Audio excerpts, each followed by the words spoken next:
Hi everyone! Kumusta po kayong lahat? Ako po si Cruzon Rivera, isang proud Pinay mompreneur here in Alberta, Canada. Welcome to day 3 of my 7-day Go Live challenge. Today I want to share a little about myself, why I started my digital business. And before that, we have this fun fact, something new I just tried, the pomegranate fruit. Yes, you heard it right. Ngayon ko lang na-try ang pomegranate. And wow, I had no idea na ganito pala siya ka-healthy. Alam niyo ba na this fruit is packed with antioxidant? Nakakatulong ito to fight inflammation, boost heart health, and even improve memory. Sabi nga nila, try something new. It's good for you. And you know what? Eating pomegranate for the first time reminds me of the first time I started my online business. Nakaka-excite pero nakaka-nervous din.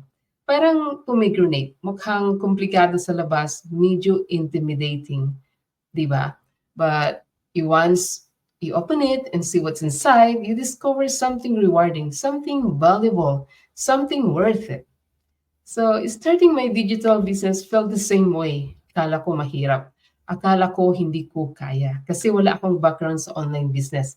At matagal na akong hindi updated sa technical skills or tech skills. But I realized just like with trying new things like pomegranates, sometimes the only way to grow is to step out of your comfort zone and try. My biggest reason, may family. Sa dami ng trabaho, halos wala ng oras para sa kanila. But when I discovered this opportunity, I thought, why not? It's a chance to build something for my future, and there's financial stability, time freedom, and most importantly, more time to spend with my kids. So mga kabayan, ano gusto niyo i-try for the first time? A new fruit?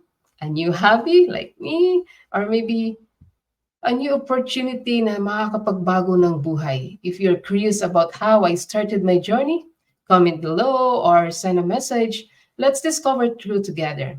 Kita-kits po tayo bukas for day 4 of my Go Live Challenge.